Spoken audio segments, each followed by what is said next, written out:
If everybody could start finding your seats, we're a few minutes away from starting. So if you could please find your seats in the next few minutes. Thank you.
Since 1955, the National Museum of Racing has recognized and honored the achievements of those horses, jockeys, trainers, and pillars of the turf whose records and reputations have withstood the test of time in the great sport of thoroughbred racing. This class is no exception, as the achievements and legacies of these racing legends have proved to be essential to the sport's rich history.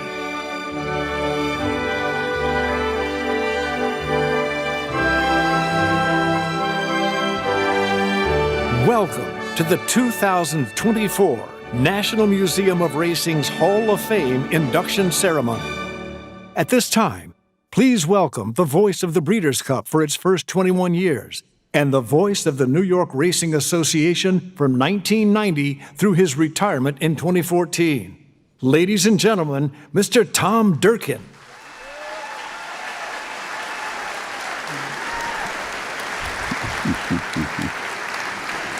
Every year he does that, I feel older and older and older. The first thing I want to say is, turn off these damn cell phones, okay? And welcome to our annual August Love Fest of Racing, the 2024 Hall of Fame induction ceremony. Today, as we do every year at this time, we will welcome back with open arms many of our august current Hall of Fame members. Welcome. And then we will begin the process of officially honoring new members into racing's most exclusive club, a club so exclusive you don't even have to pay dues because you've already paid them to get in. Now, for many of us that do know the difference between a fetlock and a furlong, we will know and recognize some names today: Joel Rosario, Gunrunner, Justify. But today we will also get to know names that we should know, particularly from the past. Abe Hawkins will be enshrined today. Frankly, I did not recognize the name. But one mission of the Hall of Fame is to enlighten, educate, and preserve our sports history for posterity. So even though I do know the difference between a fetlock and a furlong, I will now know the accomplishments of a great man whose name may have been lost in the fog of time were it not for the Hall of Fame. You're right, I agree with you.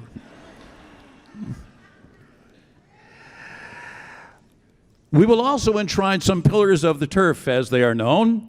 When this institution was founded back in 1950 by prominent owners and breeders, they put into the bylaws that this museum would honor only horses, jockeys, and trainers, not honor owners and breeders.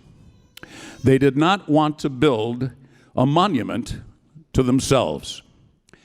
Time has passed, and they too have passed, and we now posthumously recognize their roles as foundational influences on our industry, pillars that helped construct and support this industry. And the Historical Committee will also honor a couple of horses from bygone eras that we may know a little about, but stay tuned, we don't know enough about them. So let the Love Fest begin. Here is somebody that everybody loves, the director of the National Museum of Racing and Hall of Fame, Kate Masterson.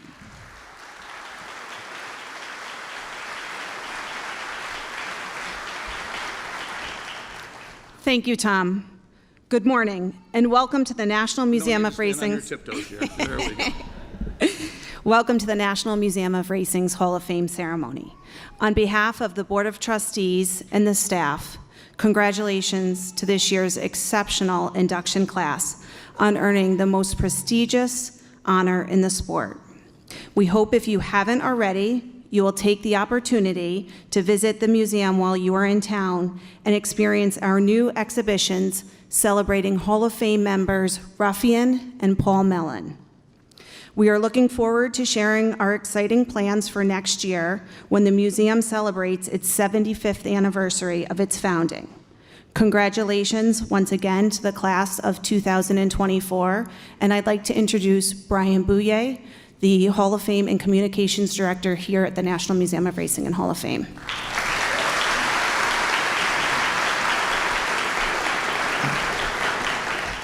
Good morning, everyone. One of the great joys of this day is seeing all of the Hall of Famers, past and present, that are here. We'd like to recognize the Hall of Famers that are with us, so when you hear your name called, please come down to the front of the stage. We'll start with Steve Asmussen.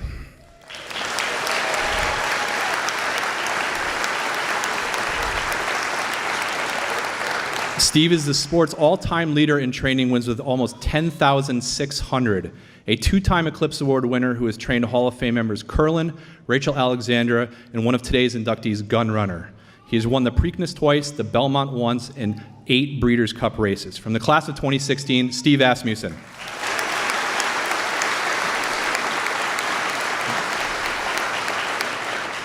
Javier Castellano.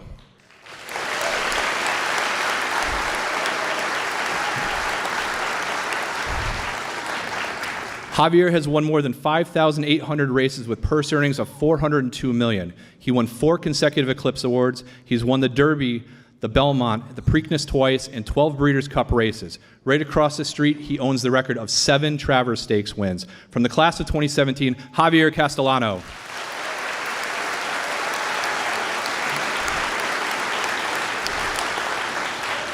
Nick Zito.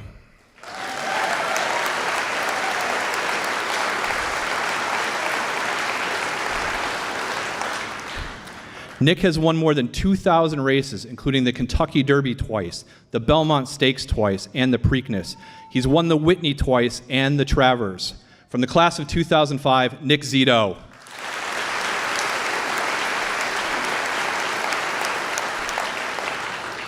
Ramon Dominguez.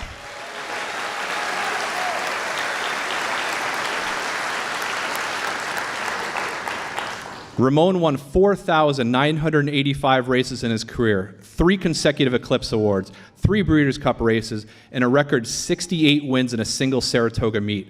From the class of 2016, Ramon Dominguez.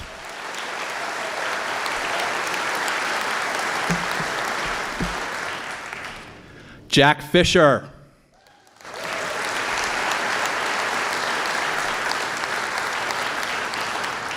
Jack is a 14-time national leader in steeplechase wins. The first trainer with steeplechase purse earnings of more than $1 million in a year, something he has done 6 times. Trainer of Hall of Famer Goodnight Shirt. From the class of 2021, Jack Fisher.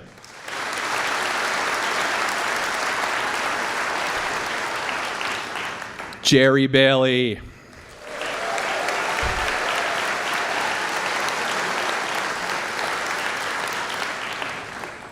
Jerry won 5,893 races in his career with purse earnings of $296 million, a record 7 Eclipse Award wins as a jockey, 6 Triple Crown race wins, 15 Breeders' Cup wins, including 5 editions of the Classic. From the class of 2003, Jerry Bailey.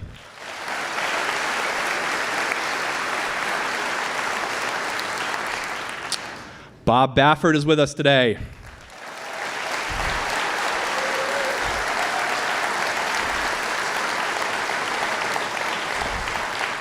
Winner of a record 17 Triple Crown races and one of only 2 trainers ever to train 2 Triple Crown winners.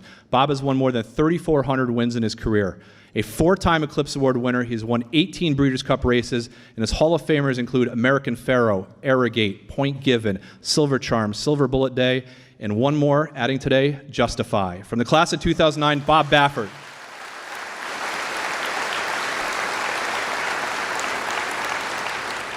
Chris McCarron.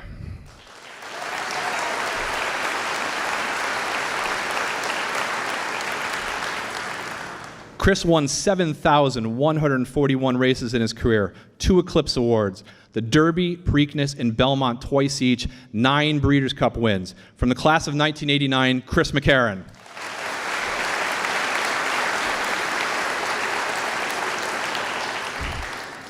Next up is Mark Cassey.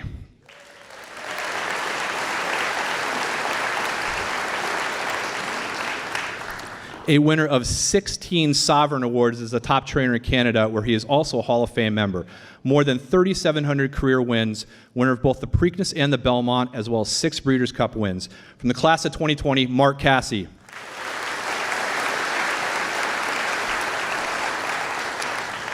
Sandy Hawley.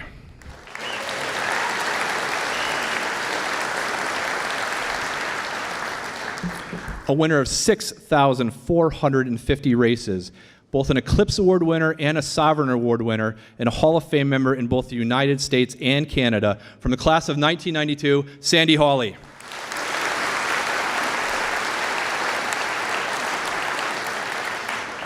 Next up is Bill Mott.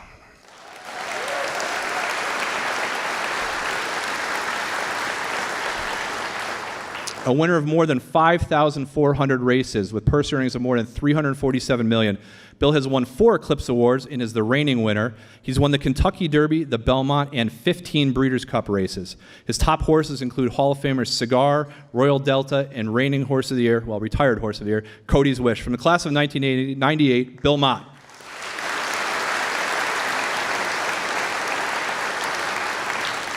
Next up is Shug McGahee.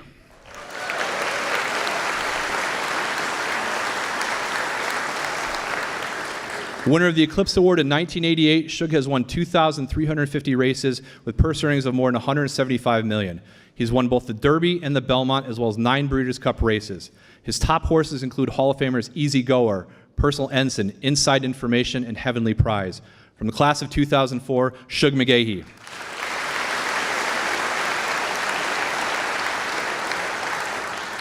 Next up, we have Janet Elliott.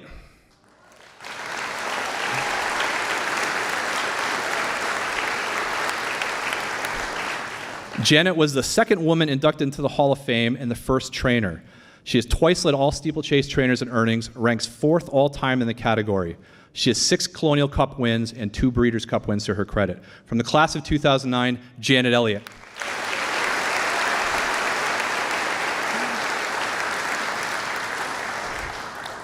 Angel Cordero Jr.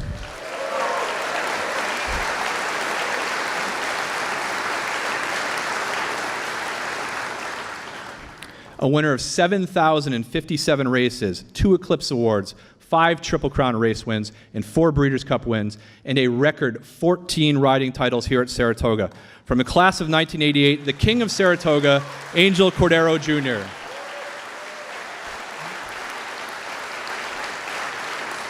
Did I miss anybody who snuck in late? Did I get everybody? Okay, thank you guys. Ladies and gentlemen, the Hall of Fame legends of our sport.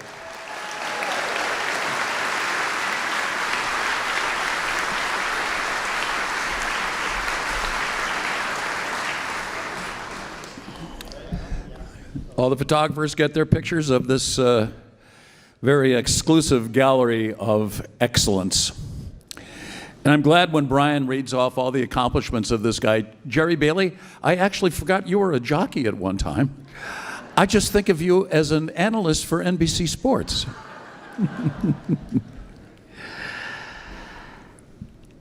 So I mentioned there are people's names you might be familiar with, but don't know enough about. And one of those names is Harry F. Guggenheim. In addition to his considerable impact on horse racing, Harry F. Guggenheim was a leading figure in the fields of aeronautics, government service, mining, and publishing. Born in New Jersey in 1890, Guggenheim became a significant figure in racing as an owner, breeder, and industry leader. Under the name Kane Hoy Stable, Guggenheim won 540 races as an owner, with purse earnings of $6.2 million. He also bred the winners of 1,230 races. Kane Hoy campaigned Hall of Fame member Ack and champion Bald Eagle, both homebreds, as well as 1953 Kentucky Derby winner Dark Star, a $6,500 purchase and the only horse to ever defeat Native Dancer. Kane Hoy bred standouts included champions Crafty Admiral and Never Been. Kentucky Oaks winners La Lune, Hidden Talent, Make Sail, and Sally Ship. Other Kane Hoy notables were Bold Reason, winner of the American Derby, Hollywood Derby, and Travers Stakes in 1971. Sansan, winner of the 1972 Prix de l'Arc de Triomphe, and multiple stakes winner One-Eyed King. Overall, Guggenheim bred 43 stakes winners, including a few in partnership.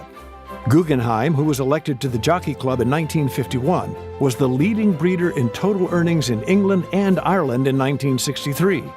He bred Ragusa, who won the Irish Derby, English St. Leger, and King George VI and Queen Elizabeth Stakes that year. Along with fellow Hall of Famers John W. Haynes and Christopher T. Chinnery, Guggenheim outlined a plan for a nonprofit to reorganize New York racing in the 1950s, which eventually led to the creation of the New York Racing Association. Guggenheim served in the Navy in both World War I and World War II, and was appointed as the United States Ambassador to Cuba from 1929 until 1933. He died in 1971. Accepting for Mr. Guggenheim is D.G. Van Cleef, the chairman of the museum's Pillars of the Turf Committee. D.G.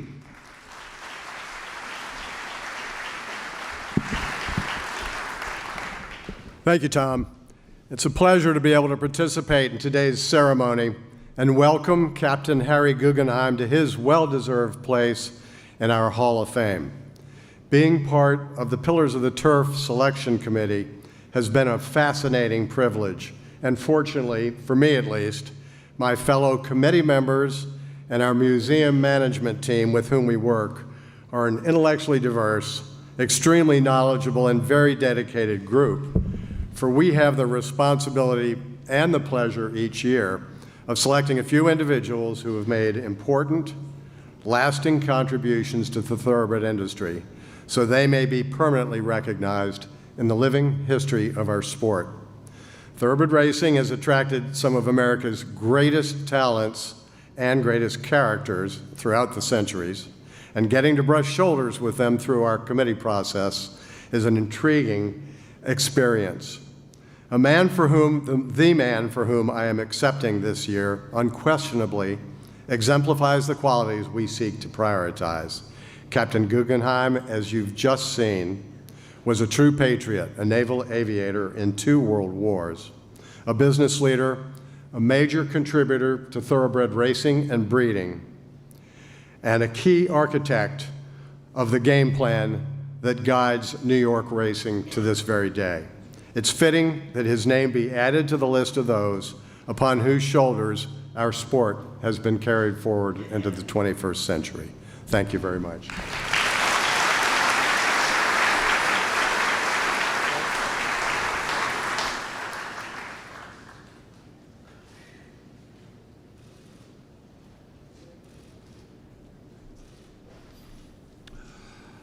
Our next pillar of the turf, Clement L. Hirsch. Clement L. Hirsch was one of racing's most effective and respected leaders, as well as a prominent breeder and owner of thoroughbreds. Born in 1914 in St. Louis, Hirsch left a lasting imprint on the sport as co-founder and president of the Oak Tree Racing Association, formed in 1969. Led by a board of directors that received no compensation, Oak Tree operated a nonprofit meet at Santa Anita Park devoted to the theme of 4 horsemen by horsemen. In addition to extending California's first-class racing into the fall, Oak Tree provided consistent support for numerous organizations in both racing and the community at large, with a special emphasis on equine veterinary research and the welfare of the backstretch community. In 1970, Hirsch helped organize the modern, non-dividend leadership structure for the Del Mar Thoroughbred Club, setting up the management model for one of the premier tracks in the country. Del Mar CEO Joe Harper said, Clement taught me what it means to be a leader, how to deal with people, and how to be a friend. A man could not have asked for a better mentor. After serving in the Marine Corps in World War II, Hirsch purchased his first racehorse in 1947 and had early success with the multiple stakes winner Blue Reading. Hirsch did well with a number of horses imported from South America, including Figueroa, who won the 1969 Hollywood Gold Cup, and Snow Sporting, winner of the 1970 Charles H. Strube Stakes. He also campaigned the filly June Darling, who defeated colts in the 1969 Del Mar Futurity and Norfolk Stakes, and his homebred Magical Maiden, who won the 1991 Hollywood Starlet and the 1993 Chula Vista Handicap at Del Mar. Hirsch was a member of the Jockey Club and a director of the Thoroughbred Racing Association and California Thoroughbred Breeders Association. In 1999, Hirsch accepted a Special Eclipse Award in recognition of Oak Tree's many contributions to racing. Upon Hirsch's death in 2000, the Chula Vista Handicap was renamed in his honor.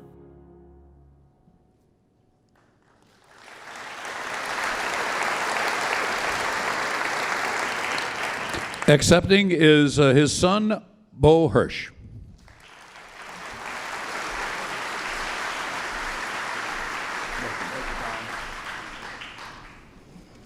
Good morning.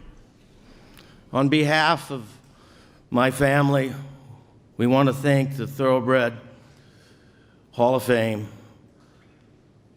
for this wonderful honor they have bestowed on Clement Hirsch, my father. When you think about it, there's only been 44 people before today that have ever received this wonderful honor as a pillar of the turf. And that goes back a lot of years and a lot of management and a lot of people. And to be part of that group now is an incredible honor for my father.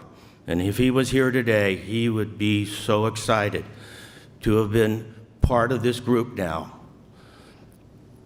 And to boot, when you think about it, he's the fourth person from California to receive this wonderful honor. After Lucky Baldwin, Dr. Charles Strube, and Jimmy Kilroe. And if he was here today again, he'd tell you that's one heck of a foursome to be in.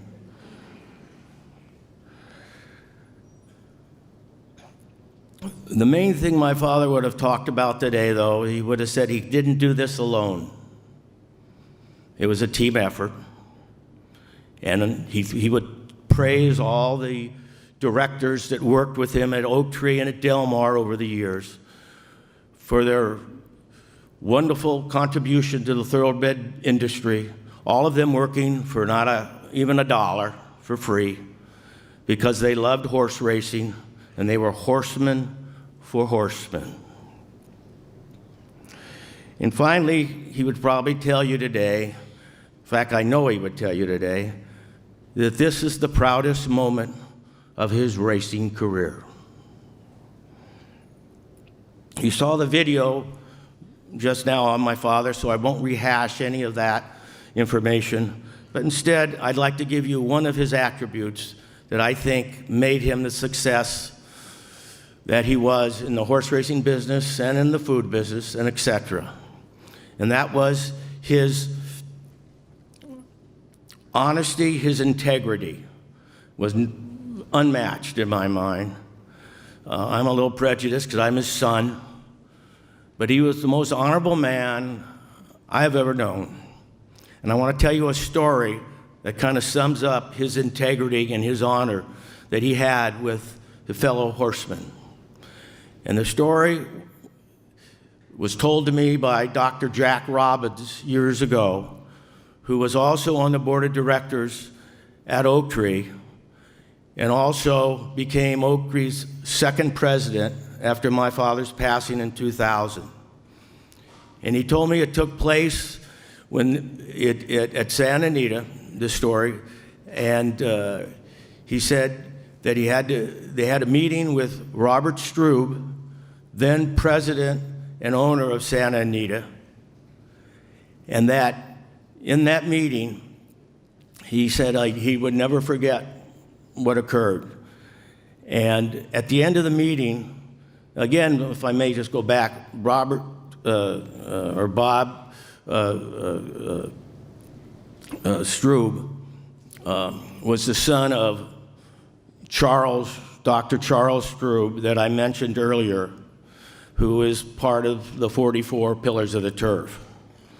Anyway, at the end of the meeting, to finalize the Oak Tree deal, Bob Strube looked at my father and says, Clement, and these are $1960, okay, not today. He says, Clement, if your Oak Tree program this fall doesn't work, it's going to cost Santa Anita a few $1,000,000, maybe several. Jack said, your father looked at Robert Strube and said, you're covered. That's integrity. That's the definition of integrity.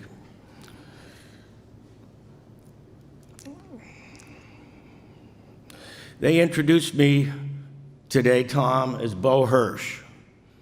But on my driver's license and on my tax returns, the name is Clement Lang Hirsch, Jr., and I couldn't be prouder than to have that name today. On behalf of my family, I want to thank the Thoroughbred Hall of Fame for this wonderful honor, again bestowed on our father. And I also want to especially thank Jane Goldstein, Jay Hovde, Alan Balch, Joe Harper, and Kathy Berkey for going that extra mile to help get my father here today. God love the Hall of Fame. God love all you horsemen. And God love the thoroughbred horse racing business. May it flourish forever. Thank you.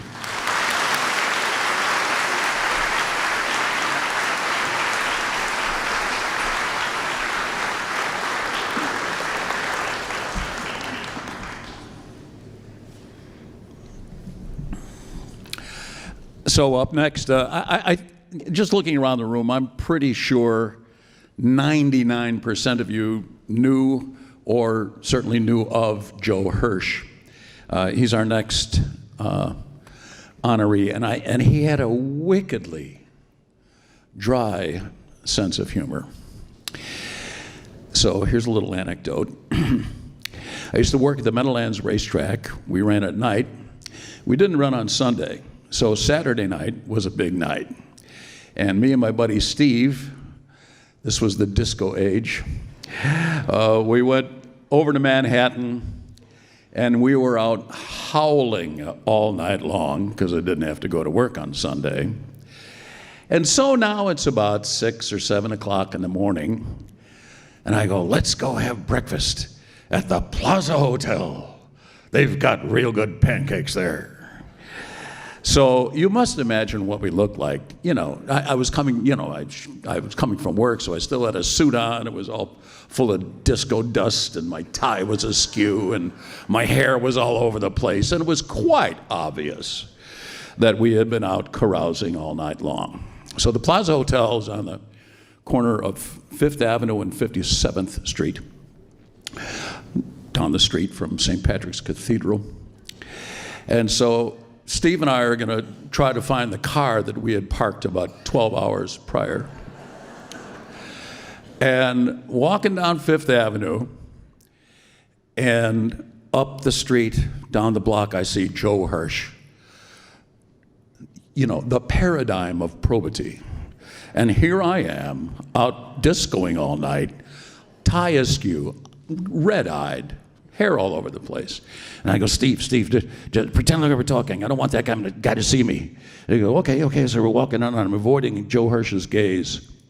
We're walking down 5th Avenue, and Joe stops us, and in his own way that only Joe Hirsch can do, he looks over his glasses and says, Tom, on your way to Sunday Mass at St. Patrick's?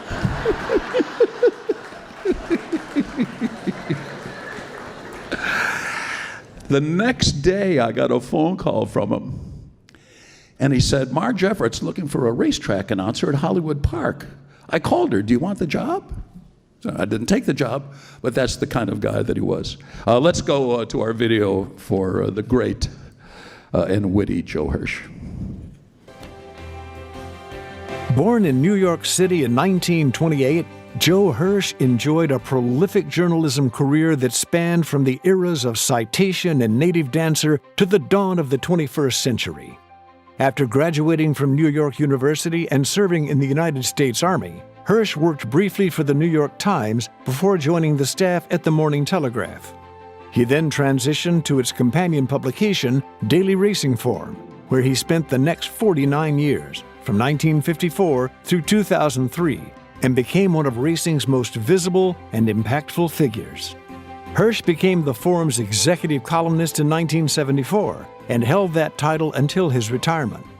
Through his stylish and comprehensive reporting and personal access to the leaders and prominent participants in the sport, Hirsch became highly influential and a stalwart presence.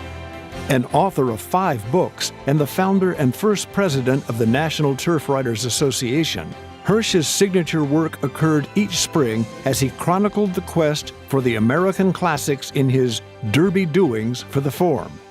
But beyond that, the entire racing world was included in his writing. Hirsch was honored with Eclipse Awards for Outstanding Newspaper Writing in 1978 and the Award of Merit in 1992. The National Turf Riders Association presented him with the Walter Haight Award for Excellence in Turf Writing in 1984, the Joe Palmer Award for Meritorious Service to Racing in 1994, and the Mr. Fitz Award for typifying the spirit of racing in 1998. Hirsch was also awarded the Jockey Club Medal. Hirsch died in 2009, after which the National Museum of Racing's Joe Hirsch Media Roll of Honor was created to further his legacy and recognize career achievement for outstanding coverage of the sport.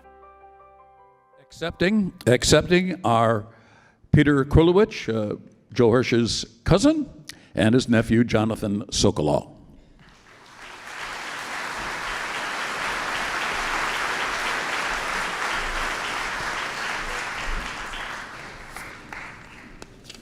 Before I make a few personal remarks about Joe, a friend of his, a good friend, was unable to come this evening, and I asked him to make a small video, so if we could roll it, I think you'll find it interesting.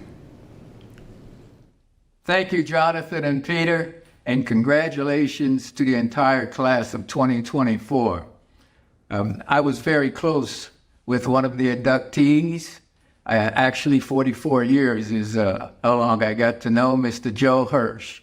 The president of the New York Jets at one time put Joe and me together, and he instructed Joe to look after me in New York City and take me around to show me the restaurants, how to get out to the racetrack, how to get to football practice. Joe took me under his wing. We actually roomed together. We found an apartment, finally. We found an apartment on the east side, 2nd Avenue in 86, that Joe can go across the Tri-Bow and I could too. Get to the track, I got the football practice. Well, Joe, he didn't bet money, you see. He was at the track because he loved it, and writing was his desire for the longest time. I'm looking to score when I go to the racetrack, right? So I'm up in the press box with Joe, had a chance to go with him many times. This particular time, I said, Joe, who do you like in the 7th race, man? He said, yeah, Joe, he looked down papers, how he said, put $2 across the board on number 7. $2 across the board. I'm not going to get rich or make a score with $2 across the board. That was the one and only tip he ever gave me. You know, I didn't ask him anymore after that. We had so much fun together in New York and at the track at the Kentucky Derby, the year that the grandstands caught fire. Yeah, we had to get out of the press box, man. That was a memorable time. But Joe Hirsch, He loved the thoroughbred industry and everyone he associated with. And he would be so humbly grateful today, humbly grateful to be able to share this honor with the other inductees.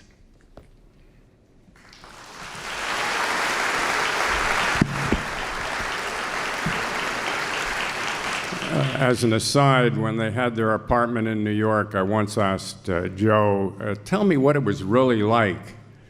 And he was very, as you mentioned, urbane and quiet. And he said, well, I used to stay at the track late, and I would come home about midnight. And one night I came home, and Joe had built a bar. Joe Namath had built a bar inside the apartment. And as Joe Hirsch said, he wasn't alone.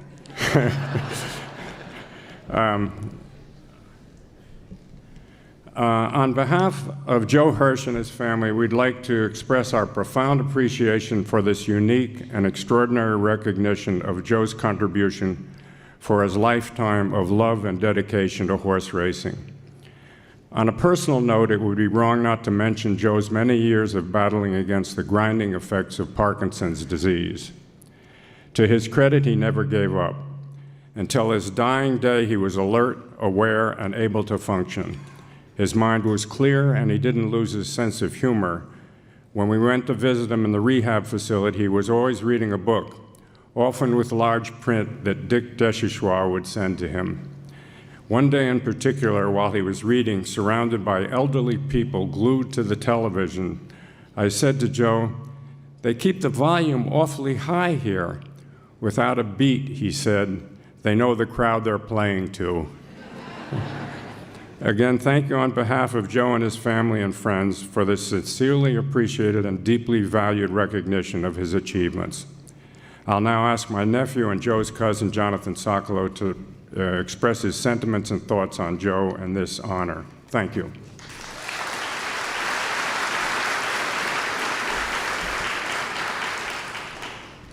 In representing Joe Hirsch, we, his family by birth, feel overwhelming gratitude to the Hall of Fame for this tremendous honor. Thank you to the Hall of Fame. Joe kept his overpowering love of horse racing hidden. But don't be mistaken, Joe Hirsch loved horse racing. Horse racing was Joe Hirsch's true family. Joe's beloved human-equine joint venture uniquely depends on the magic of word. Listen to Secretariat's Belmont with the sound turned up. He looks like he's opening. The lead is increasing. Secretariat is widening now. He is moving like a tremendous machine. But Secretariat is all alone. Those words aren't Joe's. His friend Chick Anderson sang those words to the world. Man o' war, citation, native dancer, gallant man, round table, bold ruler, Kelso, Dr. Fager, Mr. Prospector, Forgo, Secretariat, ruffian. Those were all just words until they were affixed to immortal horse gods. In the sport of kings, word is king. And turf riders, they are the kings of word. Dean of the Turf Riders was Joe's beloved sobriquet. But Joe was not a king or a ruler. Joe was a teacher sharing with us all. Joe once wrote, "Once upon a time, there was a horse named Kelso, but only once." It's tempting to say, once upon a time, there was a turf rider named Joe Hirsch, but only once. But as beautiful as that sounds, it would be untrue. Joe made sure of that. He is here again and again, unmistakably woven into the fabric of this wonderful shared human-equine adventure. So today, we welcome home the Dean of the Turf Riders, the Kings of Word, into the Hall of Fame of the Sport of Kings. God bless horse racing. Thank you for the opportunity to share the love of Joe Hirsch's life with you today.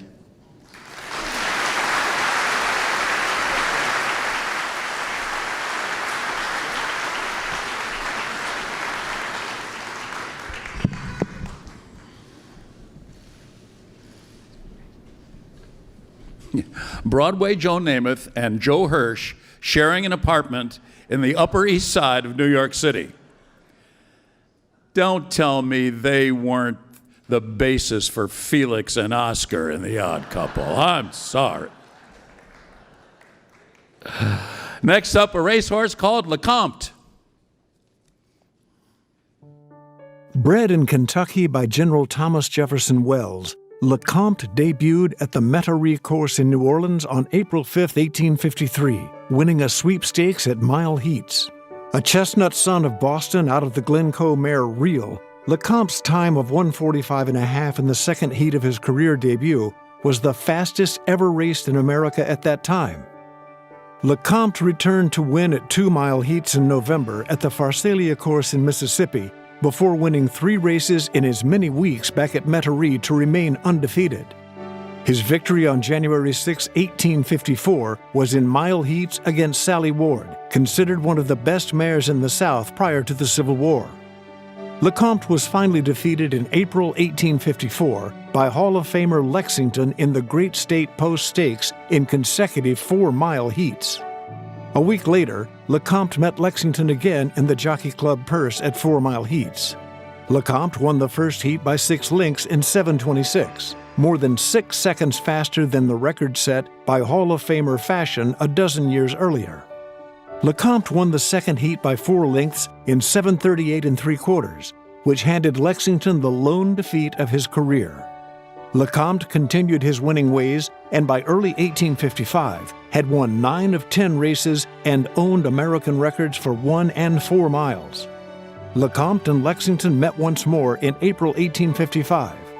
LeCompte appeared to be in poor condition and was easily defeated. General Wells later sold LeCompte for $10,000 to Richard Ten Broek, who sent the horse to Kentucky and bred him to a few mares before shipping him overseas to race. LeCompte raced once in England, but a leg injury forced him to be pulled up in the Warwick Cup of 1857. LeCompte developed a severe case of colic and died on October 7, 1857. His career record was 11 wins, 4 seconds, and 1/3 from 17 starts. Let's bring up Michael Veach.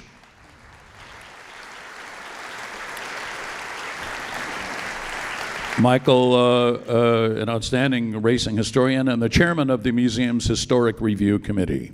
Michael. Thank you very much, Tom. It's good to see you on this happy day for racing. Recognition of LeCompte is exactly what the Historical Review Committee is supposed to do.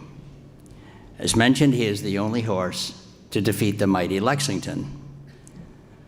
The great historian Kent Hollinsworth wrote that, at his best, LeCompte was probably a better horse than Lexington, which says a lot about his credentials for the Hall of Fame. That is somewhat like saying, in our time, there was a filly out there probably better than Ruffian. As mentioned in his first race as a 2-year-old, LeCompte set an American record for a mile at the Metairie course. In our time, Fairgrounds in New Orleans holds the LeCompte Stakes in mid-January in his honor. The LeCompte is a stepping stone to the Louisiana Derby and hence the Triple Crown. In recent years, LeCompte winners Oxbow in 2013 and War of Will in 2019 went on to win the Preakness Stakes. Both competed in all 3 Triple Crown races. So today, we welcome LeCompte as a truly worthy member of the Hall of Fame. Thank you, Tom.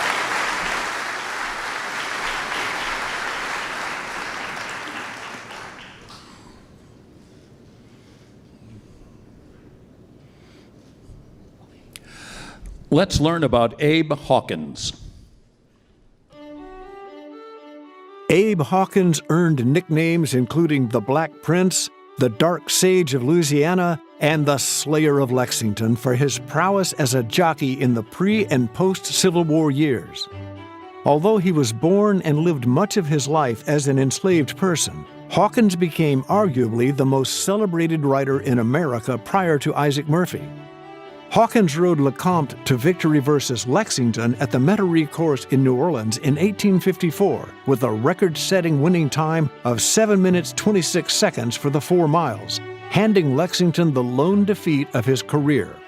After the Civil War, as a free man, Hawkins went north and achieved celebrity and a degree of fortune, particularly at Saratoga, Jerome Park, and the course at Paterson, New Jersey. He won a documented 25 races from 1864 through 1866. In 1866, Hawkins won the Travers Stakes and Jersey Derby aboard Merrill, and the inaugural Jerome Stakes with Watson. The year before, he won the Jersey Derby aboard Richmond. Hawkins returned to Louisiana later in 1866 and rode at Metairie that December. But by the following spring, his health was failing, and he died of consumption on May 27, 1867. Hawkins rode many of the best horses of his era, including Arrow, Asteroid, Louis d'Or, Minnehaha, Panic, Rhinodyne, and Whale. His short stirrup riding style later came to be known as the American seat, which was popularized by Todd Sloan and Willie Sims some 20 years later. Upon his death, Turf, Field, and Farm said, "As a rider and a jockey, he had no equal in this country. Good riders and strictly honest ones are rare. Therefore, the death of old Abe is an irreparable loss to the American turf."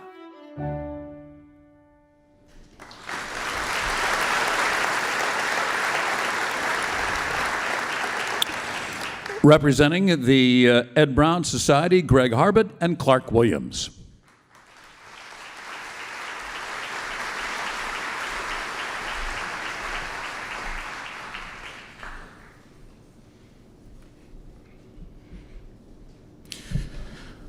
On behalf of the Board of Directors, members, scholars, fellows, and staff of the Ed Brown Society, Greg and I thank the National Horse Racing Museum and Hall of Fame for granting us the tremendous distinction of accepting this supreme and yet very well-deserved honor on behalf of Abe Hawkins some 157 years after his passing.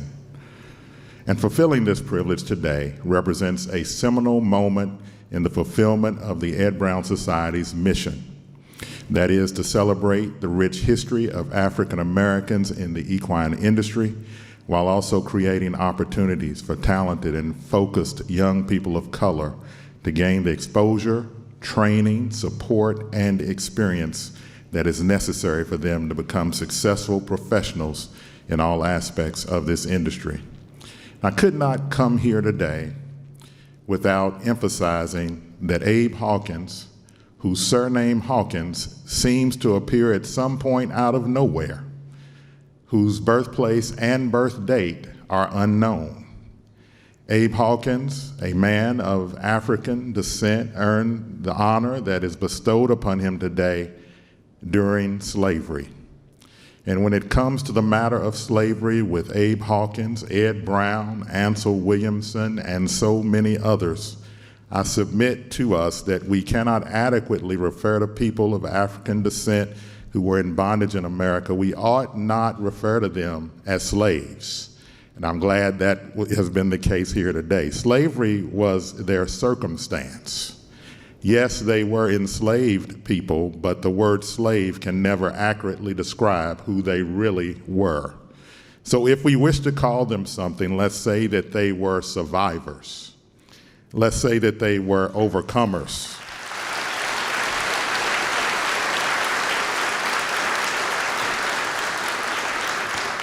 And in the case of Abe Hawkins, we should say that he was a champion. And we should say that he is a legend. And now, just like our organization's namesake and our namesake's mentor, we can rightfully and finally say that Abe Hawkins is a member of the National Museum of Horse Racing Hall of Fame.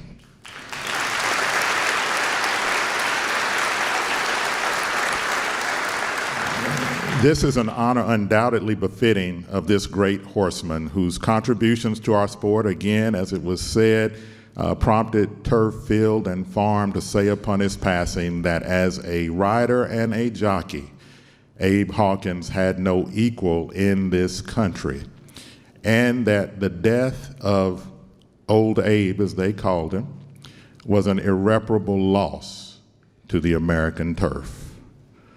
Folks, those authentic words were at a time when black people did not receive accolades for any of their contributions. Those words tell us that all of us who participate in this great sport, all of us of all races and ethnicities, in some way or another, we all stand on the shoulders of Abe Hawkins today. In other words, we are able to do what we do today in part because people like Abe did what they did in spite of their circumstances so incredibly well in their day. So one thing that I leave us with this morning is that we must work together.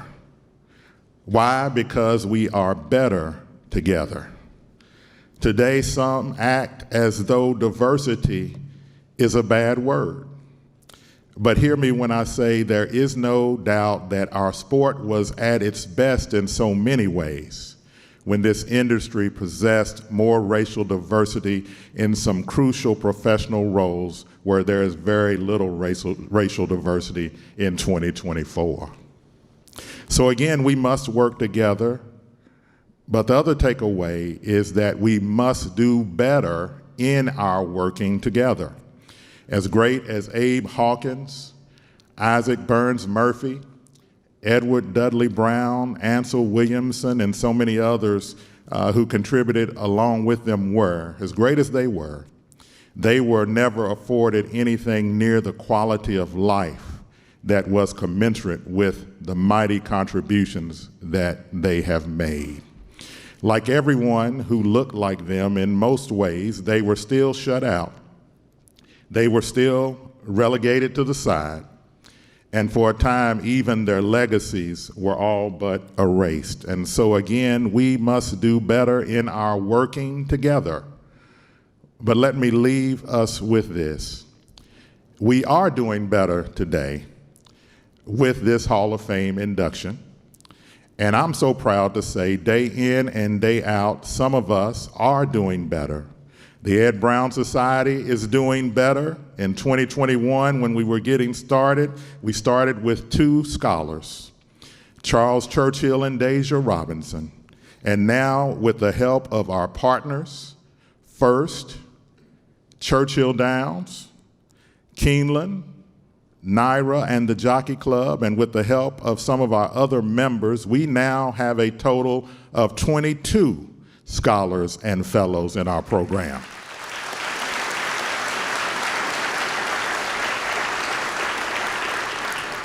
But we do need more partners and we do need more members so that we can do more better together.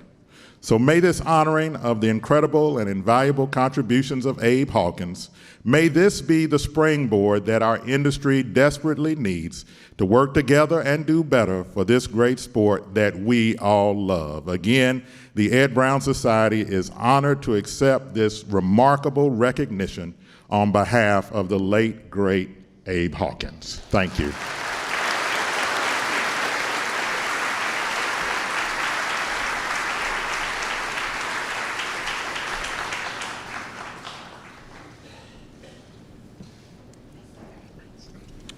You can't possibly overestimate the contribution that blacks made to this industry. The trainers, and racing in America was basically much more popular in the South than it was in the North, particularly in the 1800s, prior to the Civil War. So at that time, the blacks were the people with the knowledge of the horses. The trainers, all the good trainers were all blacks. And the jockeys, they were so superior. In the first Kentucky Derby, in their dominance, the first Kentucky Derby run in 1875, 13 of the 15 jockeys in that race were black. And they continued to dominate until the early 1900s. But that's a story for another day, and I hope we get to repeat it here again next year. Up next.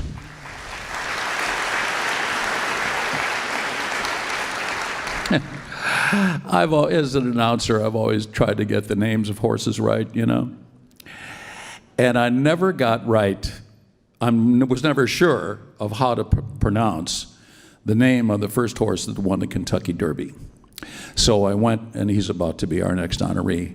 So I went online and looked it up, and now they have these things where you can push a button and it will tell you exactly how to pronounce a word. I looked at 6 of those sites. They all came up with the same answer. There are 2 ways of saying this name: Aristides and Aristides. Whatever you call him, he's up next.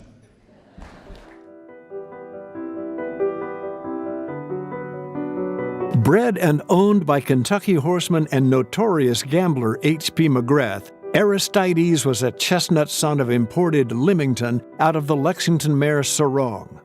Known as the Little Red Horse, Aristides is retrospectively acknowledged as the champion 3-year-old male of 1875.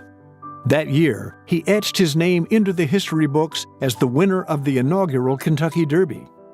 Trained by Hall of Famer Ansel Williamson, Aristides, a week before the Derby, finished out of the money in the Phoenix Hotel Stakes. He came back in the Derby before a crowd of 10,000 with Oliver Lewis in the irons to defeat Volcano by 2 lengths. His time of 2:37 3/4 was the fastest on record to that date by a 3-year-old for a mile and a half. Aristides earned a purse of $2,850 for the historic victory. Following the Derby, Aristides won the Withers Stakes at Jerome Park, finished second in the Belmont to stablemate Calvin, and was third in the Travers. Aristides went on to win the 2-mile Jerome Stakes that fall and closed his season with a win in the 2-mile Breckenridge Stakes.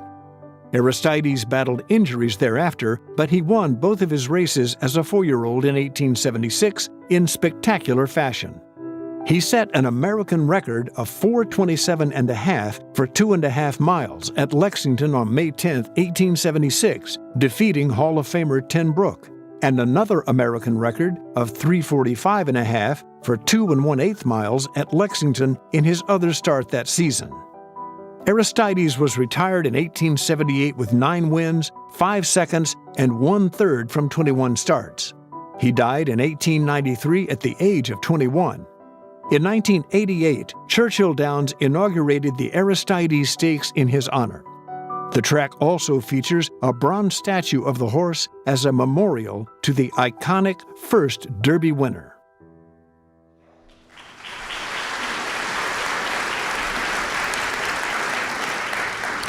To accept on behalf of Aristides, or Aristides, is Tanya Abelin, who's the Vice President of Communications for Churchill Downs. Tanya.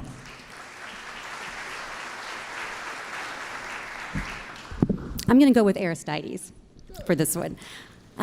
What a pleasure to be here. I know that every single one of you are disappointed that Bill Carstangen is not here instead, who he was scheduled to be here. That was my opening joke, and one person got it. But I did just feverishly type a press release from that seat from my phone, and please know that his absence was not in vain. And you can go to churchilldownsincorporated.com to find out what I'm talking about, but not now.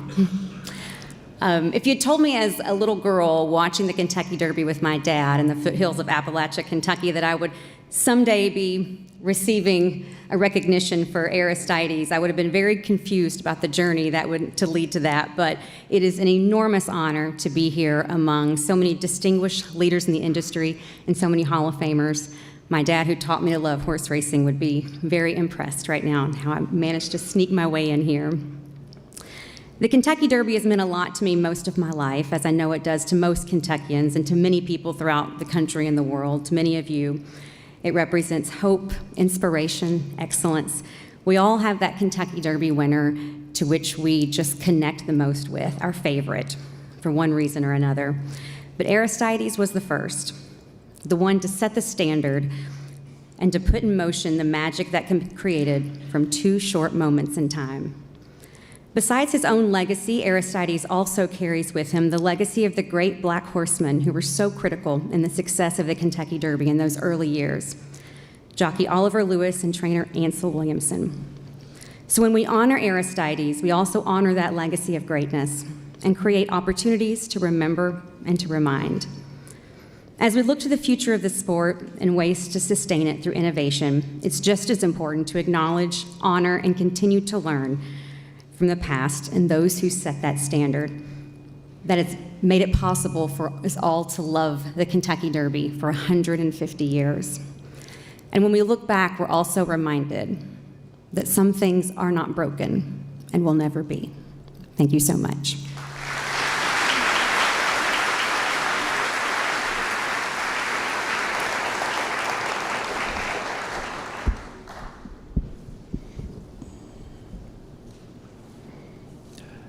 Thank you, Tanya.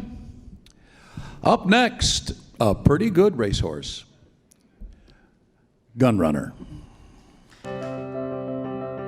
Bred in Kentucky by Bessie Lou Stables, Gunrunner was sired by Candy Ride in 2013. A chestnut colt out of the Giants Causeway mare Quiet Giant, Gunrunner was sent into training with Hall of Famer Steve Asmussen for owners Winchell Thoroughbreds and Three Chimneys Farm. After winning 2 of his 3 starts as a juvenile, Gunrunner won the Grade 1 Clark Handicap, earned Grade 2 wins in the Louisiana Derby and Risen Star, and won the Grade 3 Matt Win as a sophomore.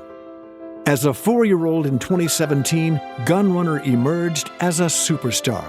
He won 5 of 6 starts that year en route to championship honors, winning the Eclipse Awards for Horse of the Year and Champion Older Male. Gunrunner's Grade 1 wins in 2017 included the Stephen Foster at Churchill Downs and then the Whitney and Woodward at Saratoga. He won the Stephen Foster by 7 lengths, the Whitney by 5 1/4, and the Woodward by 10 1/4. Gunrunner then won the Breeders' Cup Classic at Del Mar by 2 1/4 lengths for his 4th consecutive Grade 1 victory. In the Classic, he defeated the likes of champion West Coast and Hall of Fame member Arrogate.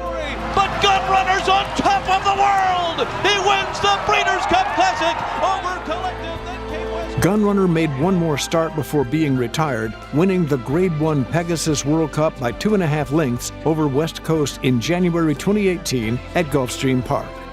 He concluded his career with 10 graded stakes wins, including 6 Grade 1s, and won races at 7 different tracks.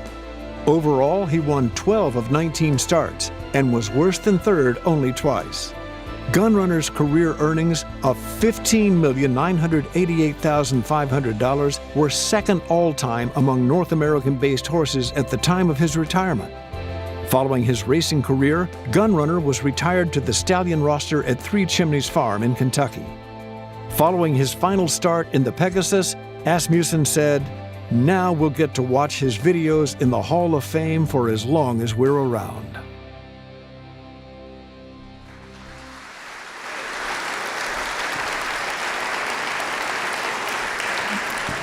Please welcome to the dais Ron Winchell of Winchell Thoroughbreds and Rodrigo Torrealba for Three Chimneys Farm.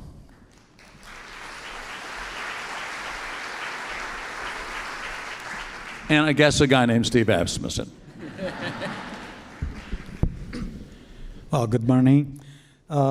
First of all, I'd like to thank the National Museum of Racing to the Hall of Fame and all the voters of inducting Gunrunner into this prestigious institution. It's a true honor for me to stand here today, but all the glory goes and belongs to Gunrunner himself. His magnificence on the racetrack, especially during his final year, was truly unbeatable. I cannot speak about Gunrunner without first expressing my deepest gratitude to our great partner, Ron Winchell. Ron, you and your team have been extraordinary partners, and we have shared many unforgettable moments together. Thank you, Ron. Of course, no mention of Gunrunner would be complete without praising the patient and brilliant training of Steve Asmussen and his team. Steve, your dedication and expertise played a pivotal role in Gunrunner's success. Additionally, Florent Geroux's smooth and confident rides were instrumental every time he was in the saddle. Thank you. So once more, Steve and Florent. Last but not least, we also owe a great deal of thanks to Ben Leon, who bred Gunrunner under his banner of Basilus Stables. Mr. Leon, we applaud your achievement in breeding such a remarkable horse. I must also now thank the entire team at the Three Chimneys Farm. Your care and development of Gunrunner as a young horse set the foundation for his success on the track. Now you manage his second career as a stallion with the same dedication and excellence. Gunrunner has not only excelled as a racehorse, but has also become an extraordinary stallion, the cornerstone of our breeding operations at Three Chimney Farms. Gunrunner was a truly once-in-a-lifetime racehorse, and our entire family is deeply appreciative of his great honor bestowed upon him. We are privileged to share this moment with our esteemed partners. On behalf of myself, my sisters, and my brother Gonzalo, who unfortunately weren't able to be here today, we thank you all.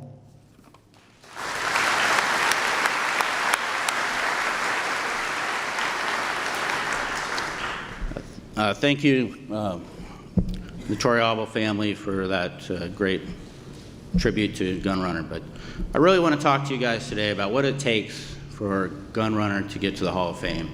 And that comes in probably two components. There's a human side of it, then there's the obvious race record side of it. On the human side, there's four critical paths. It's the partnership that Rodrigo just mentioned. That's critical path number one. That takes you to critical path number two, putting the horse, Gunrunner, in the hands of Steve Asmussen, who's able to recognize very early his ability and then manage his career accordingly. Then you get critical path number two, which is pairing him up with the right jockey, Florent, and for him to connect to the horse and get the most out of every ride. And then you get to the last critical path, which is having an ownership team that is willing to run him as a 4-year-old. Gunrunner did quite enough where he could have retired as a 3-year-old and had a great career as stud. However, running him as a 4-year-old is what got him to the Hall of Fame. And so lastly, I want to talk about his race record just briefly. 19 starts, 12 wins, a robust, good race record. However, when you drill down and you look at his race record, race by race, I've never seen a record where a horse got slightly faster with every start. And I think when you look at it from a buyer speed figure, he started out with a 72 and ended up with 119. Now, it was incremental, small increases, not a big jump. In his last 5 starts, it was 110, 112, 115, and 119, sorry. And so that's something I think is truly unique. And when you look at what it takes to get to the Hall of Fame, it's the people and it's the race record, and that's what got him here. And so I want to say thank you to all the people that were involved in it, and thank you to Steve, Florent, and I'm going to turn it over to Steve's a surprise guest here for a few words because I couldn't let him get away with not saying a few things about Gunrunner.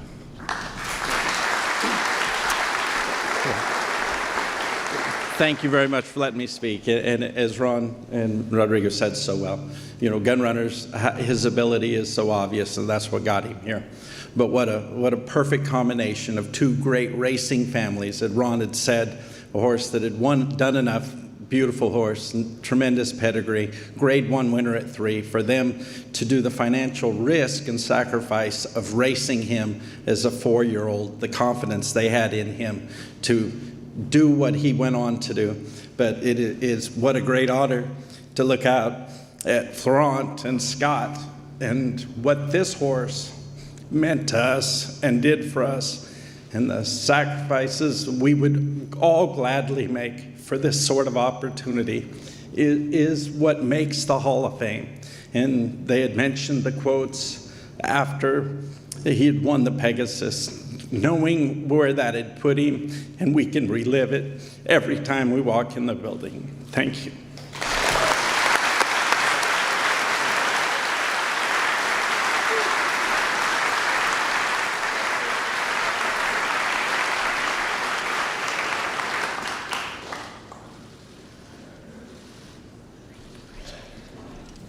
Hall of Fame Day always produces some heartfelt emotion. And we could use a few more gun runners, I think.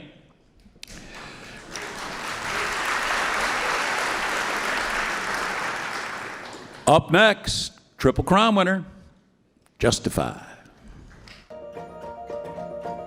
Bred in Kentucky by John D. Gunther, Justify was sired by the impactful stallion Scat Daddy. A chestnut colt out of the Ghost Zapper mare Stage Magic, Justify was purchased for $500,000 at the 2016 Keeneland September sale. Trained by Hall of Famer Bob Baffert, Justify was unraced as a 2-year-old, but when he arrived at the track as a sophomore, his impact was immediate. Campaigned by a partnership that included WinStar Farm, China Horse Club, Starlight Racing, and Head of Plains Partners, Justify won his debut in spectacular fashion on February 18, 2018, rolling to a 9.5-length victory in a 7-furlong maiden special weight at Santa Anita. In March, with Hall of Famer Mike Smith aboard for the first time, Justify stretched out to a mile at Santa Anita and won by 6.5 lengths in an allowance-optional claimer. He then crossed the finish line first in the Santa Anita Derby to set himself up as the favorite for the Kentucky Derby.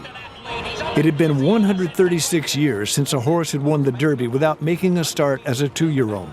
But the curse of Apollo was vanquished as Justify defeated champion Good Magic by 2.5 lengths to win the Run for the Roses. He's just awesome! Justify has won the Kentucky Derby! Justify then beat Bravazzo by a 1/2 length in the Preakness to set up his shot at the Triple Crown. Justify! He's unstoppable! He won the Preakness! On June 9, 2018, Justify earned his place in racing history as the 13th Triple Crown winner with a 1 3/4 length victory over Gronkowski in the Belmont in what turned out to be his final start. He's just perfect, and now he's just immortal! Justify is the 13th Triple Crown winner! In 6 starts, spanning 111 days, Justify was never defeated on the track. His spectacular exploits earned him the Eclipse Award for Horse of the Year and Champion 3-year-old male. Following his racing career, Justify joined 2015 Triple Crown winner American Pharoah on the stallion roster at Coolmore America in Kentucky. In summing up the career of Justify, Baffert said, "Justify was a comet on the racetrack. He came, he saw, he conquered, he retired to stud. A flash of brilliant light across the horizon, nothing left to prove. He ended the curse of Apollo and won the Triple Crown in the most spectacular and breathtaking 5 months any thoroughbred has ever had. We were lucky to be part of it and will be forever grateful."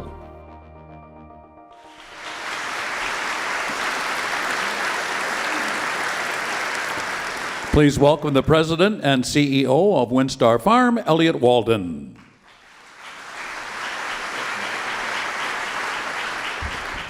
Thank you, Tom. Good morning, everyone. On behalf of WinStar Farm, China Horse Club, Starlight Racing, and Head of Plains Partners, I want to thank the National Museum Racing Hall of Fame who selected Justify to the Hall of Fame class of 2024. Justify took us all on a ride of a lifetime. When WinStar Farm was started in 2000, we came up with the motto, "Dream Big." This is a hard business, 7 days a week, a lot of discouraging news and disappointments. We have all been there. I don't know if you can speak something into existence, but every year from 2000 to 2018, Kenny Trout would dream about winning the Triple Crown. If the Derby winner didn't win the Preakness, Kenny would joke, And he'd say, well, that saves another Triple Crown so we can be the first one in a while. I would say, Kenny, that's not going to happen. You can't think like that. You set your sights too high. But that's who Kenny is, and that's what makes him special. And here we are, inducting the 13th Triple Crown winner into the Hall of Fame. Justify is just an incredible physical that never had a bad day on the track. Every day he trained and worked, he would impress you. From the time he trained up the hill at WinStar in March of his 2-year-old year to the Belmont Stakes, there was just a special aura about him. I remember Barbara Livingston caught a picture of him coming in for the Belmont. And as he came into the barn, every horse in the shed row had their head out and was looking at him like he was something special. Even to this day, he is doing great things in the stud barn that will continue his legacy. Part of the legacy is the ride that Justify took us all on. While Justify deserves all the credit, there are many of us who are blessed to be part of his story. And I would like to take a moment and thank the people who helped make this dream a reality. The breeders, John and Tanya Gunther, who know how to raise a great horse. Bob Baffert and his team, his groom, Lalo, and his exercise rider, Beto, Pasquale, Mike Marlowe, Jimmy Barnes. Your dedication to your horses each and every day is to be commended. And Bob, thank you for the incredible job you did with Justify. To make the Kentucky Derby after making his first start on February 18th and breaking the curse of Apollo takes 3 things: a great horse, a little good fortune, and a lot of experience. You have all 3.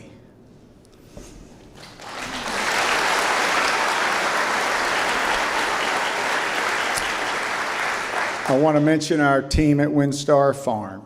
David Hanley, who is my partner in buying our horses at WinStar and had a particular fondness for Justify. Natanya Neiman, our general manager and resident vet. Vicki Gilligan, who cared for Justify during the breaking days.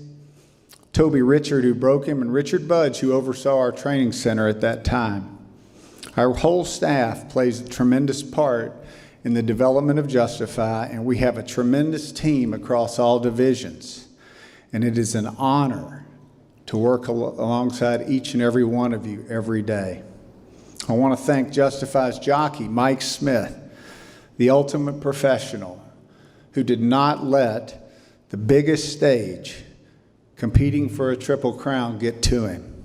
It is a joy to share this moment with you. I would also like to mention SF Bloodstock, Gavin Murphy and Tom Ryan, who bought Justify with us. I know the success of Justify started them on their own path of buying colts and supporting this great industry. Because I have the honor of representing the ownership group, I asked each one of them for a special memory of the magical run with Justify. Jack Wolf said, "I will never forget the Preakness. It seemed like an eternity for them to get to the top of the stretch. The fog covering up the horses down the backside and the thrill of Justify emerging with the lead at the head of the stretch was absolutely incredible." When I asked T.O. King, the chairman of China Horse Club, what he recalled, he said that of all the Triple Crown winning campaign, I distinctly remember the Belmont and how the crowd was screaming as Justify came down the stretch to make history in our famous China Horse Club silks. It was a thrill of a lifetime. Saul Kuman, who became part of the ownership group after his first start, said there is nothing like winning the Kentucky Derby. There was torrential rain that day in the spring of Kentucky, but rain couldn't damp the spirits of your horse crossing first under the Twin Spires. As I mentioned before, Kenny likes to dream big. And Kenny, when you attended the races in 1999 for the first time here at Saratoga, few could fathom the impact that you would have on the sport over the next 25 years. You have never wanted the spotlight, but have always been the driving force behind what we have done at WinStar Farm. We were talking at dinner after the historic Belmont Stakes here at Saratoga a month ago, and the dinner conversation turned to bucket list items and what one might want to do before they die. Well, as it came around to Kenny's turn to share a bucket list item, he simply said, "I want to win another Triple Crown." And so with that, we've had many great memories together. It's been a magical ride from February 18th to June 9th, and we'll be forever grateful to our version of Big Red. So thank you, Justify, for allowing us to dream big. The dream continues for all of us in this room. And I'd like to invite Kenny and Lisa Trout, Jack Wolf, Saul Cuman, Michael Smith of China Horse Club to come up to the stage for the presentation of Justify's plaque.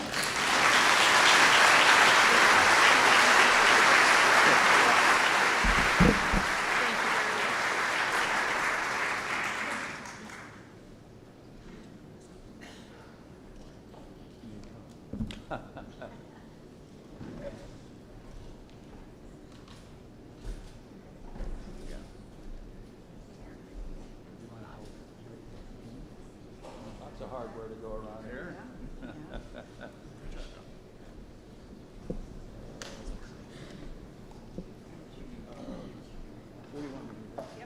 Good. Good. You want one? I think we better step forward.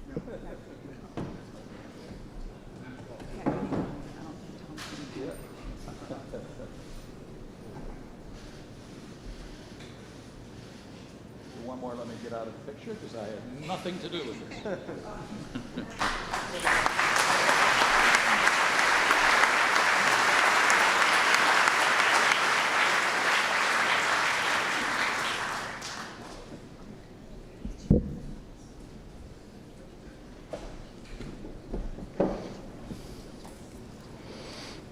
This is a nice iPad. I think I might take it home with me.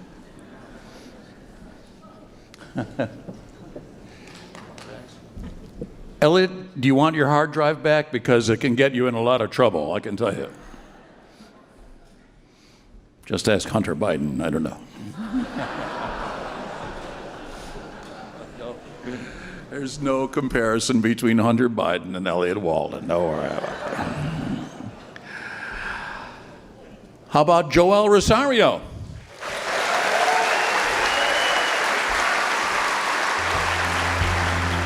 A native of the Dominican Republic, Joel Rosario had made more than 3,600 trips to the winner's circle with purse earnings in excess of $318 million at the time of his election to the Hall of Fame in 2024. Rosario has always been his best on the biggest stages. In the Triple Crown Series, he won the Kentucky Derby in 2013 with Orb, and the Belmont Stakes with Tonalist in 2014 and Sir Winston in 2019. Through 2023, he has won 15 Breeders' Cup races, including the Classic with champion Accelerate in 2018 and Horse of the Year Knicks Go in 2021. Rosario has ranked among the top 10 in North American earnings 15 times, including topping the list in 2021 with the career best $32,956,215. That year, Rosario was voted the Eclipse Award winner for Outstanding Jockey. At the time of his election to the Hall of Fame, Rosario had won 413 graded stakes races, including 115 Grade 1s. Along with his Triple Crown Series and Breeders' Cup Classic winners, Rosario's top mounts have included champions Animal Kingdom, Blind Luck, Close Hatches, Epicenter, Game Winner, Jackie's Warrior, Jaywalk, and Uni. Other standouts have been Clairiere, Frosted, Mind Your Biscuits, Proxy, and Randomized, among others. From 2009 through 2011, Rosario won 6 consecutive meet riding titles at Hollywood Park. During that period, he also won 3 titles at Del Mar and 2 at Santa Anita. In Kentucky, he has won 2 titles at Keeneland and 1 at Kentucky Downs. Rosario set records with 38 wins at the 2013 Keeneland Spring Meeting and 17 wins at Kentucky Downs in 2021. Additionally, he tied the record with 6 wins on one card at Hollywood Park in 2009, won the 2013 Dubai World Cup with Animal Kingdom, and won the 2013 Norfolk Stakes at Royal Ascot in course record time with No Nay Never.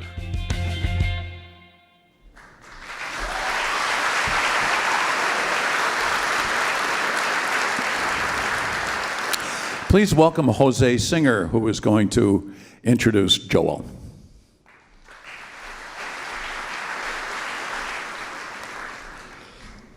Good afternoon. As you all know, Joel is from Dominican Republic. So am I. Just to tell you who we are an island in the Caribbean next to Puerto Rico. Our economy is the 6th or 7th largest economy in the Caribbean and Latin America. In the last 30 years, we have grown 5% per year. Not bad, huh? Americans know us best for our resorts, such as Punta Cana, Casa de Campo, where you can find pristine beaches and world-class golf courses. One of these golf courses in Casa de Campo has the name of Teeth of the Dog. It's iconic, it's really interesting. And we had a horse, me and my partners, Carlos Morales Troncosos, that won the Grade 2 Easy Goer. Michael Matz was the trainer, of course. Joel was the rider.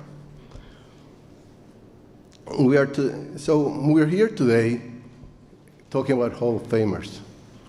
In the Dominican Republic, we talk a lot about Hall of Famers, but in baseball.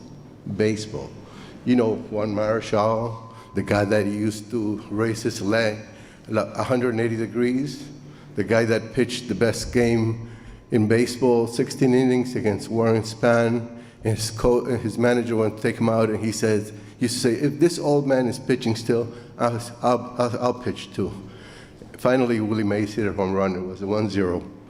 Then you have Pedro Martinez, another Hall of Famer. Tommy Lasorda from the Dodgers said, this guy has no frame. He's not going to make it, you know? So he traded him to the Expos. Pedro Martinez had a 1.90 ERA when a lot of players were on steroids. That made him great, let me tell you. Then you have Vladimir Guerrero, he would hit everything except in the strike zone. You know, he could hit him out of the ballpark. You know, it was incredible. Then you have Big Papi, David Ortiz, and now you have our last one is Adrian Beltre.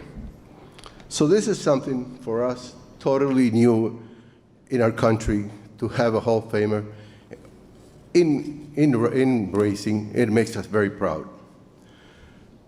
Joel in the Dominican Republic is known as Joelito. Started as an apprentice in 2000. Very, very small school of riders, not like Puerto Rico, Panama, Venezuela, who have great riding schools. There were about 3 or 4 or 5 students at that time. And he won his first race in year 2000.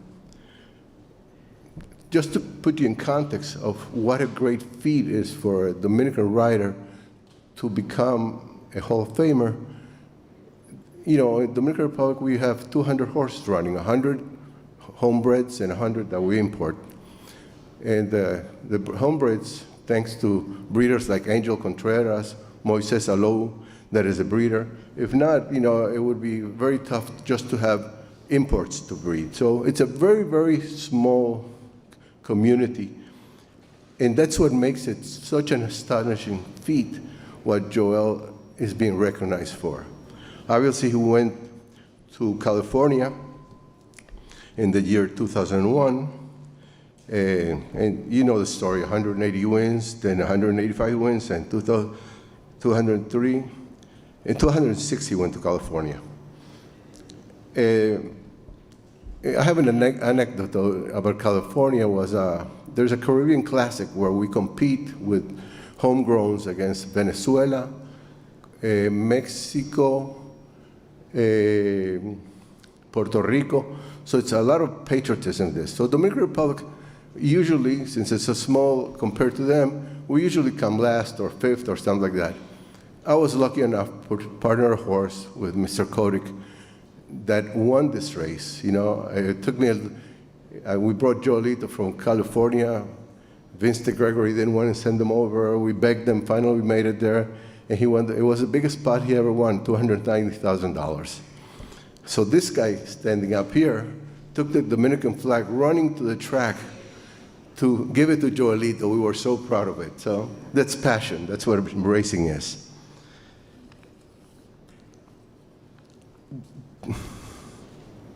There's a lot of symbolism on all this. Then he meets Ron Anderson, comes down east, and you know the story. That's why we're here. Thank you, Ron.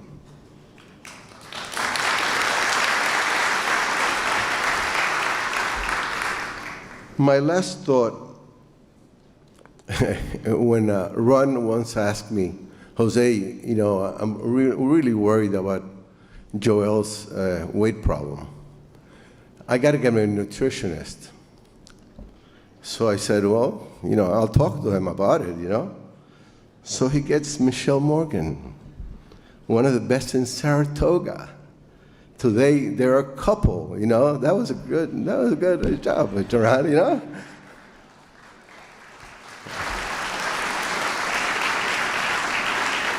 So just to end, it's easy to tell Joe's success story as a writer. It's all out there. But the family man he is, it's even greater. He's one of 12 brothers, which he has supported on his own for their whole life. And he's a father of 4, and Jasmine is here to come with him. So that's Joe Rosario for you. Thank you.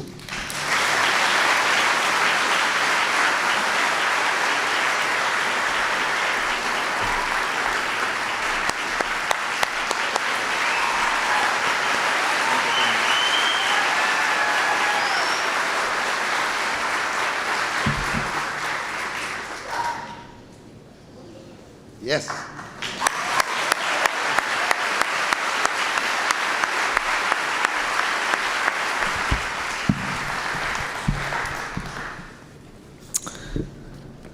Well, this is a very exciting day for me. I would like to start off by thanking the member of the Hall of Fame for electing me to be inducted today. I would also like to congratulate everyone else that is being recognized today. I am very thankful for the many opportunities I have been given and for all the people that have been supported me throughout my whole career. I never thought as a young kid growing up in the Dominican Republic, playing baseball and riding my horses really quickly to the grocery store, that I would make it a Hall of Fame jockey. It has taken a lot of hard work, dedication, and support from many people in my life to be where I am today. I would like to thank all the agents that have helped me to get where I am today. Federico Martinez in Dominican Republic, Ramon Silva, Vince Gregory, Vic Stafford, Ronnie Evans, and Ron Anderson. Ron, I want to thank you for working with me for the past 12 years and counting. We have a lot of memories working together. We have a lot of memories. I would like to thank all the trainers and owners. Without you, I wouldn't be here today. Thank you very much for everything. I would also like to thank all the jockeys, valet, groom, gate crew, exercise riders. It is a lot of fun to work with you every day. Thank you to all the horses. Without the horses, I wouldn't be here today.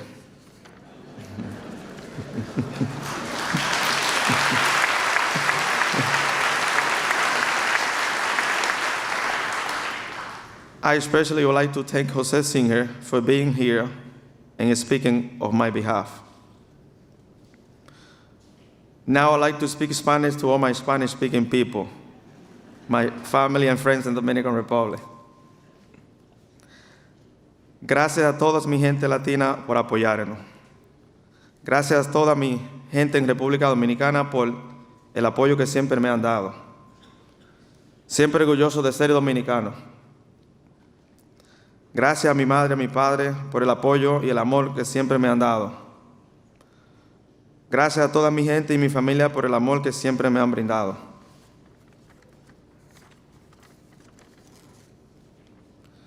Para mi hermana Rafaelina y familia, gracias por estar aquí. Okay, back to English now. I would like to thank the fans. I appreciate you. To my children, Jason, Jasmine, thank you for being here, Jasmine, today. Leon and Madison, I love you guys.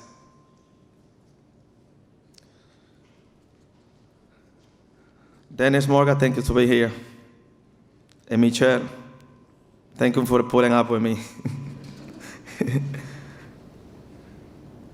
Thank everyone out for being sharing with me today. God bless each one of you. Thank you.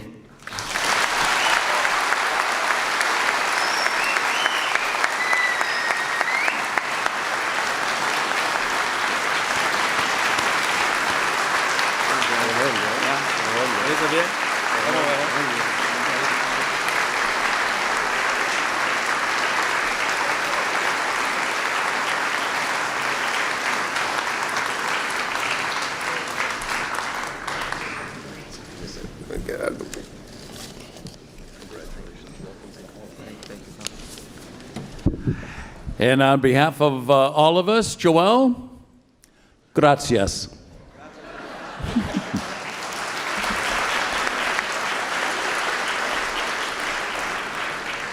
That concludes our program for today. We'll see you for another Love Fest next August.